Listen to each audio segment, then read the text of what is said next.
상태에 와가지고서 이제 다시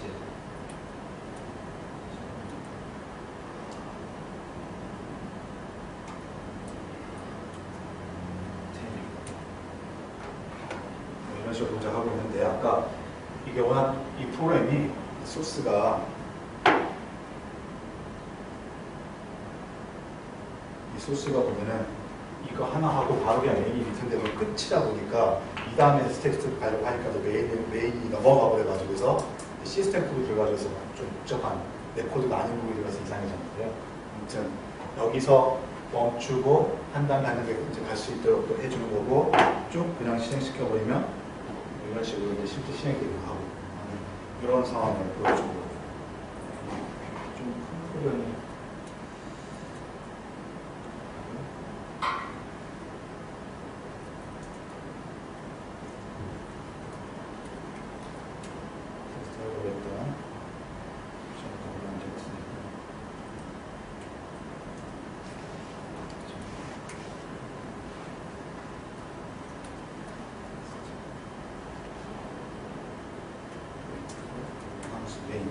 메인 함수에다가 브레이크 포인트를 걸고 넌 하게 되면 메인 함수 첫 부분에 이제 브레이크 포인트가 걸리게 되고, 이 상태에서 스텝 이렇게 하게 되면은 소스에 있는 이런 한 줄 한 줄이 보시면 여기 한 줄 한 줄이 따라서 실행되고 있는 이런 모습을 보여주고,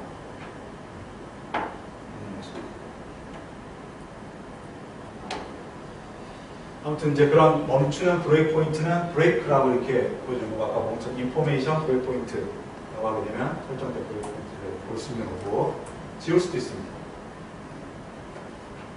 여기서 브레이크 포인트는 하나, 메인 함수 시작 부분에 하나, 여기서 브레이크 포인트 1번이라고 되어 있습니다. 이때 딜리트 1번이라고 1번 만들어놨던 브레이크 포인트가 지워졌으니까 이게 지우개 환경에서는 아주 쉽죠. 그냥 그 줄에 갖다 놓고 F9 눌렀다가 F9 다시 눌렀다가 이런 식으로 메뉴로 처리하면 되는데, 저희는 이런 식의 명령어로 써 브레이크 포인트를 설정하고 지우고 하는 거죠. 이네이블 디세이블은 지우지는 않고 남겨둔 채로 다시 그러니까 실제 이제 디버깅 할 때는 이렇게 한 번에 잡히지가 않죠. 해놨다가 여기가 문제인 줄 알고 했는데 문제 없네? 그럼 이건 브레이크 포인트를 쓰지 않고 다시 했다. 그래도 여기가 문제인 건데 다시 가고 뭐 이런 식으로 하니까 디세이블 이네이블을 번갈아 가면서 이렇게 할 수도 있고, 이거는 클리어 할 수도 있고, 이게 이제 브레이크 포인트를 하는데 좀 더 이제 편리하도록 좀 기능을 다양화시켜서 제공하는 거고요. 다음에 있는 거는 디버거의 세 번째 기능. 결국 이렇게 한 스텝으로 가되 이게 정말 잘 된 실행인지 잘 못된 실행인지는 메모리를 확인해 봐야 됩니다. 그냥 스텝 실행했다고 해서 바로 그냥 문제가 생기지는 않습니다. CPU는 있는 그대로 동작을 하게 되니까. 그게 바로 문제가 된다면 사실 CPU를 잘못 만든 게 된 거죠. 인텔이 CPU를. 그럴 수도 있죠. 제가 지난 시간에 한번 바로 월요일 시간에 개발자의 태도 중에 하나가 자기를 의심해야지 기계나 상대방 의심하지 말라고 했죠. 그럴 수도 있습니다. CPU가 잘못될 수도 있습니다. 그런데 진짜로 CPU가 잘못되는 경우가 생겨요. 그건 CPU 설계가 잘못된 게 아니라 CPU도 역시 사람이 만든 물건이니까 뽑기가 잘못될 수 있습니다. 뽑기가 잘못돼가지고서 이게 이제 테스트 많이 하고 나옵니다. 그런데 이제 온도가 많이 올라간다, 열을 많이 받는다거나 할 때 CPU가 잘못 동작할 수 있어요. 그건 여러분 사용상에 보이죠? 오버클럭킹을 한다거나 CPU 그 냉각을 잘 안 하면은 윈도우즈가 돌다가 블루 스크린 뜨면서 멈추죠. 바로 그게 원래는 정상적으로 잘 실행되는 프로그램이었는데 정상적인 결과를 못 내고 프로그램 오류가 나는 겁니다. 블루 스크린 뜨고 이렇게 하는 게 뭔가 이상한, 뭔가 이상한 아니라 뭔가 특별한 사건이 생긴 게 아니라 똑같이 그냥 프로그램에 버그가 생긴 겁니다. 근데 그 버그의 원인이 방금 같은 오버클럭킹이나 과열된 경우에는 하드웨어 자체 생긴다는 거죠. 똑같은 뭔가 애드하는 덧셈을 하는 이 명령을 실행하는데 프로그램 소프트웨어에는 문제가 없어요. 덧셈하고 결과 받아 이렇게 하게 되어 있는데 너무 열을 받아가지고 오버클럭킹을 해서 정상적인 애드 하는데 이만큼의 시간이 걸리는데 오버클럭킹을 해가지고 이 시간만큼을 기다리지 않고 그 데이터 값을 이용하려고 하는 이런 게 될 수도 있거든요. 근데 오버클럭킹을 했을 때 문제가 생길 수 있는 여지는 그 경계가 간당간당하다는 거예요. 아예 안 되는 거면 예를 들어서 뭐 2기가짜리인데 4기가 오버클럭킹 한다. 아예 공개를 안 하죠. 그건 그냥 아예 자기의 그 범위 나버리기 때문에 안 되는 거고 어느 데다가 안 되는 이유는 그게 간당간당하기 때문에 그렇습니다. 사실 CPU 설계할 때 그런 건 좀 재밌는 고려가 있긴 한데 아무튼 그런 거 그거는 원인이 그냥 CPU 하드웨어에 있는 거예요. 그렇지만 그 결과는 여기 나타납니다. 그래서 하드웨어 원인을 디버그로 찾기는 그렇게 쉽진 않아요. 그렇지만 좀 전에 얘기한 좀 단순한 그런 거라면 멈추는 순간까지 디버그로 추적을 해볼 수가 있어요. 똑같이 얘들을 했는데 이 경우는 얘들한 결과값이 다르게 나와 있다는 거예요. 근데 아무리 들렸다고 해도 소스상에서 문제가 없어요. 분명히 인풋을 100 줬는데 얘들한 결과가 100이 나와 있다는 거예요. 200이 아니라. 이러면 이제 다른 원인을 의심해 봐야 된다는 거죠. 그런 문제를 찾는 거고 결국 그래서 그 문제를 찾으려면 어떤 실행의 결과가 담겨있는 메모리를 조사해 봐야 됩니다. 메모리를 조사하는 거는 역시 이것도 이제 사람이 이용하니까 결국은 메모리를 조사하는 거는 요겁니다. 역시 프로그램이 쓰는 메모리에서 데이터를 가져옵니다. 데이터에 어떤 변수가 여기 들어가 있습니다. 그럼 이 변수의 값이 얼마냐 이렇게 이제 찾아봐야 되겠죠. 그런데 컴파일된 결과에서는 변수 이름이 없습니다. 이것도 실제로는 주소입니다. 주소. 이 주소의 값이 얼마가 되었는지, 이 주소의 값이 얼마가 되었는지 이렇게 참조해야 되죠. 또 그냥 주소만 주니까 내가 여기다 인티저 변수를 저장했는지 캐릭터 변수를 저장했는지 디버거는 알지 못합니다. 그러니까 사람이 그걸 알아서 해야죠. 그래서 내가 여기다 문자를 저장했다라고 하면 내가 한 바이트만 읽어봐야 되는 거고 인티저를 저장했다 그러면 4바이트 내지 8바이트를 이렇게 읽어봐야 되는 거예요. 그런 작업을 디버거를 또 해야 된다는 거죠. 디버거가 메모리를 읽어주는 기능을 제공하긴 하지만 그걸 활용하는 것은 좀 다양한 명령을 통해 가지고 사람이 의미 있는 정보를 알아내야 된다. 그래서 우리 비주얼한 환경에서는 변수 이름들이 이렇게 보여지고 그 변수 이름들이 현재 가지고 있는 값들이 계속 이제 나타나게 될 텐데요. 여기서는 커맨드 라인 방식으로 줘야 되니까 이렇게 됩니다. 디스플레이하고 변수 이름 줍니다.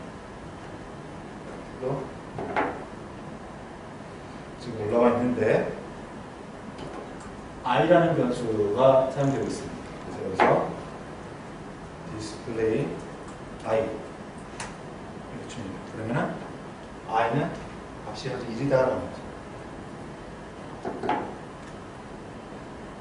포인트 17 루프의 시작 부분에 다시 브레이크 포인트를 걸어놓고요. 컨티뉴 하게 되면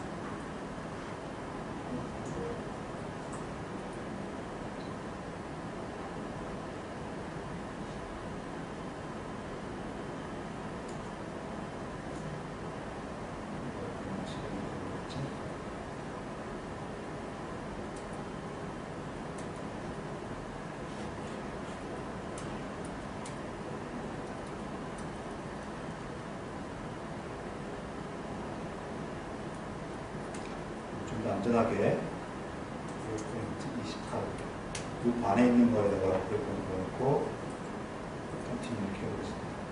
그러면 현재는 i는 다시 한번 컨티뉴 하게 되면 i는 그러니까 여기에다가 브레이크포인트 여기다 그러니까 이게 루프의 바깥이라고 생각해서 그냥 지나가 버렸고 여기다가 브레이크포인트를 걸으니까 한번 루프를 돌면서 여기서 멈추고 루프를 돌면서 여기서 멈추고 이렇게 하는데 첫 번째 때는 0, 두 번째 때는 1, 또 한 번 진행하게 되면 2 이런 식으로 변수의 값이 이 i라는 변수의 값이 바뀌고 있는 거죠. 그러니까 i라는 변수의 값을 내가 프린트해주고 있지 않음에도 디버거를 통해서 보니까 그 값을 계속 이렇게 읽어볼 수 있게 되는 거죠. 그래서 만약에 이러지는 않겠지만 뜬금없이 처음에 0인데 1이 나와야지 되는데 루프한 거였으니까 여기 2가 나와버렸다. 그러면 이제 그때 뭔가 문제가 있다라고 하면서 왜 2가 됐는지를 소스를 다시 한번 살펴보는 거죠. 이게 이제 기본적인 디버깅의 작업 방법이 되는 거죠. 그런 게 디스플레이라는 것뿐만 아니라 디스플레이, 프린트, X 대표적인 세 가지 읽는 방법이 있습니다. 디스플레이는 변수를 고정을 시킵니다. 변수를 고정을 시켜놓고 계속 읽어가는 거고, 프린트는 한 번만 출력을 해주는 거고요. X는 examine이라는 단어의 X인데 좀 더 정밀하게 메모리를 형질을 읽어보는 기능이 되겠습니다. 그 정도만 얘기하겠습니다. 아까 얘기한 것처럼 이게 뭐 바이트, 캐릭터인지, 워드, 인티저인지 이걸 내가 지정해 주기도 하고, 그것을 데시말 10진수를 표시할 것인지 헥사로 표시할 것인지 이런 것들도 지정해 줌으로써 좀 더 의미 있는 메모리 값을 읽을 수 있도록 해줍니다. 아까 리스트라는 걸 통해 가지고서 프로그램 소스를 이제 확인해 볼 수 있는 것 얘기를 했고요. 변수 이름을 읽어보되 아까 브레이크 포인트와 변수를 읽어보는 걸 합쳐놓은 것을 워칭 기능이라고 얘기합니다.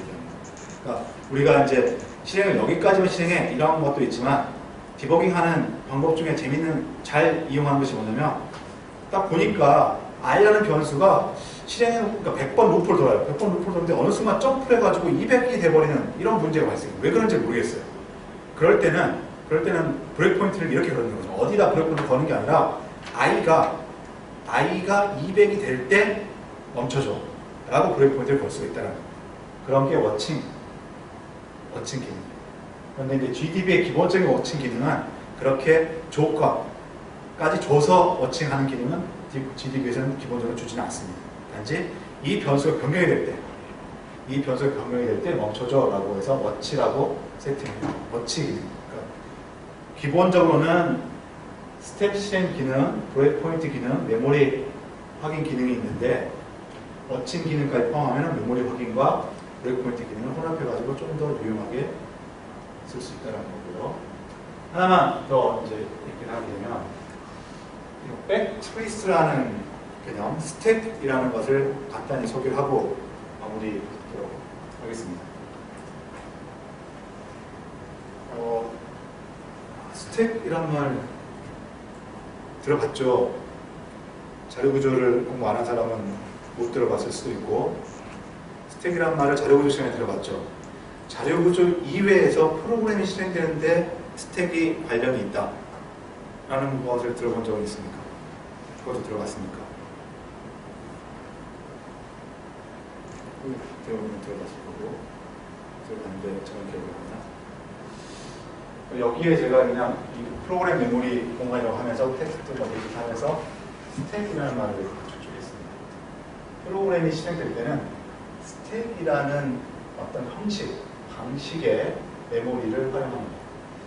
여러분이 자료구조 시간에 들었던 그 스택이라는 것과 그 기본적인 의미는 다르지 않습니다.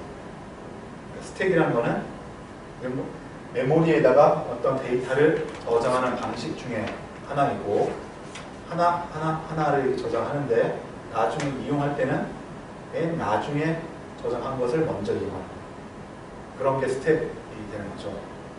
Q는 좀 반대이고. 그래서 프로그램이 실행될 때 함수가 호출되는 방식이 바로 그 스택에서 데이터를 이용하는 방식과 하게 되는 겁니다. 함수라는 것이 그러니까 C뿐만 아니라 우리가 작성하는데 현대 모든 소프트웨어 프로그램들은 하나의 그냥 쭉 연속된 프로그램 하나로 끝나는 것이 아니라 모듈로 구성이 되어 있고, 그게 함수로 또는 메소드 이런 걸로 구성이 되어 있어가지고서 내가 필요한 단위를 묶어가지고서 그 단위를 한 번에 처리하는 이런 기능을 수행하고 있습니다. 그래서 메인에서 함수 호출하고 또 필요한 게 있으면 또 함수 호출하고 이렇게 됩니다. 그럴 때 함수가 호출되고 다시 리턴돼가지고 원래 자리로 돌아오는 이 과정이 스택의 처리 과정이라는 거죠. 이렇게 시작되는데 얘가 먼저 리턴되는 것이 아니라 맨 마지막 호출되는 게 리턴되고 그 다음에 되는 거죠.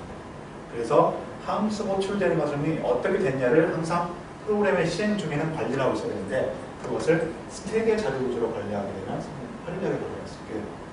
그래서 프로그램이 실행될 때는 그냥 쭉 한 줄에 메인 함수 내에서 그냥 실행하고 끝나버릴 수도 있겠지만 대부분 다 함수 호출해야 됩니다.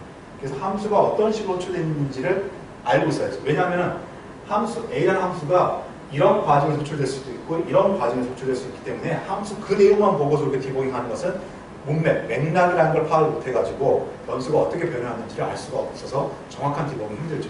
그래서 어떤 식으로 함수 호출되어 왔는지에 대한 정보도 있어야지만이 프로그램을 정확히 알 수 있는 겁니다. 아까 우리 처음 시작할 때 프로그램이 여기서까지 빠르게 실행되니까 여기까지 멈췄다가 그 다음 실행하고. 이럴 때는 프로그램이 한 줄으로만 실행된다는 것을 전제했습니다. 근데 실제 프로그램은 이렇게 하다가 함수 여기로 갔다가 여기로 들어갔다가 이렇게 좀 함수를 이용해가지고 함수 호출을 통해가지고 왔다 갔다 하잖아요. 그래서 그 과정을 마치 한 줄에 있는 것처럼 보여지게 하려면 스택이라는 개념을 이해해야 된다는 거죠. 그래서 이 디버거에서도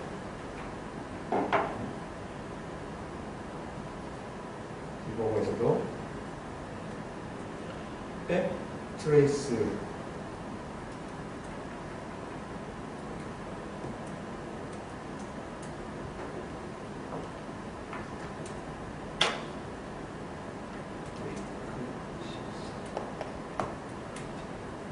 그럼 이제 여기 펑크라는 함수가 있어가지고 이 함수 안에다 브레이크가 들어갔습니다. 여기에 지금 현재 멈춰 있습니다. 이런 상태에서 백트레이스, 전체는 백트레이스라는 명령인데요. 이렇게 치면 현재 함수가 어떤 식으로, 그러니까 지금 펑크라는 이름의 함수 안에 들어있기는 하지만 이게 쭉 어떤 과정을 통해 가지고서 호출되어 왔는지를 보여주고 있습니다. 이게 이제 나중에 다시 한번 또 이제 우리 프로세스 쪽에 더 많이 언급하겠지만 이 스택과 관련이 있는 거예요. 그래서 그냥 우리 지금 얘기할 때는 함수의 호출 과정, 이걸 이제 함수의 콜 체인이라고 얘기해요. 함수의 호출 과정을 쭉 보여주는 기능이 백트레이스, 페어라는 기능이다. 그래서 실제로는 프로그램상에서는 이게 정적으로 함수라는 게 하나 있고 하지만은 동적으로 실행될 때는 이게 어떤 식으로 호출되냐에 따라 가지고서 코드의 실행 순서는 다르게 배치될 수가 있는 거죠. 그래서 이게 동적인 함수들의 실행 체인, 배치 상황을 보여주는 거예요. 그래서 어떤 식으로 이 함수가 인자를 뭘 가지고 어떠한 함수에서, 그러니까 메인의 29번째 줄에서 얘가 호출돼가지고 이게 맨 꼭대기, 여기 스택의 탑이죠, 탑. 스택의 탑, 탑, 그 다음에 같은. 이게 더 많은 함수를 통해서 호출됐다면 더 층층층 이렇게 있게 되는 거죠.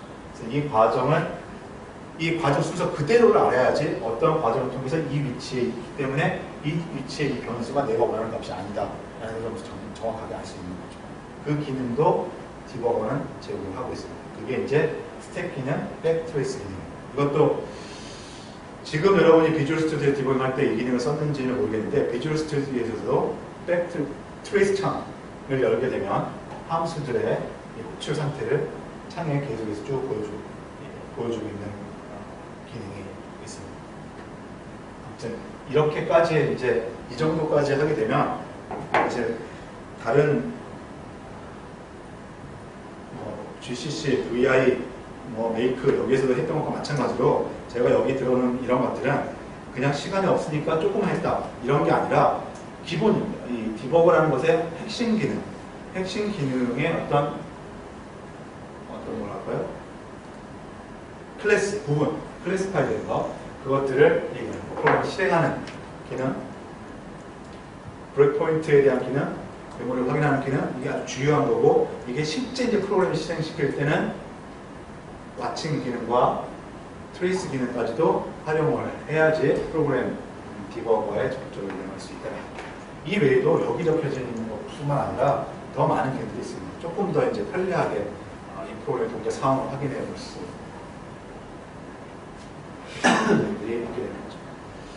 그래서 이런 식으로 이제 GDB 명령어를 이제 소개를 하고요. 여러분이 이제 앞으로 비주얼 환경에서 디버거를 쓰긴 하겠지만 그게 뭔가 나는 모르는 어떤 특별한 프로그램에서 이렇게 된 게 아니라 이런 디버거라는 프로그램이 깔려있고 디버거 프로그램의 기본적인 기능은 프로그램을 한 줄씩 한 줄씩 중간에서 인터셉트 해가지고 실행시켜주는 건데 프로그램의 상황을 알기 위해서 어느 순간까지는 쭉 실행했다가 하는 것, 그 다음에 메모리를 확인하는 이런 기능들을 포함하고 있는 프로그램이다라는 거죠.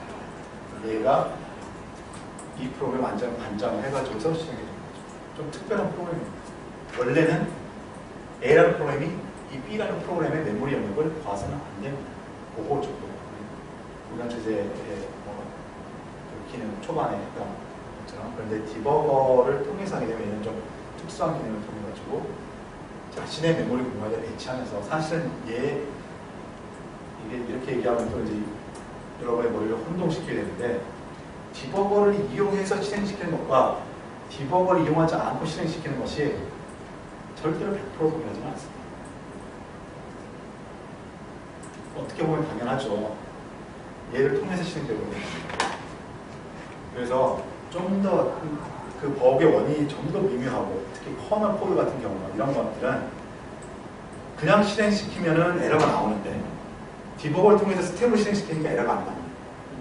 이런 것뿐입니다.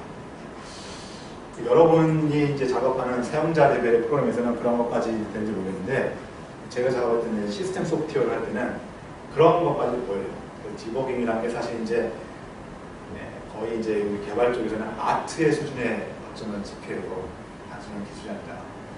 그래서 좀 더 미묘한 게 이제 디버거 프로그래밍 기능이긴 한데, 아무튼 그냥 우리는 그거 잊어버리고 우리 수준에서는 디버거라는 게 완벽하게 CPU를 컨트롤할 수 있다라고 생각하고, 이제 이런 주요한 세 가지 기능, 스택을 보는 기능까지 활용해서 프로그램을 이제 사람이 컨트롤할 수 있는 수준을 다뤄놓고 문제를 찾아볼 수 있어야 되겠습니다.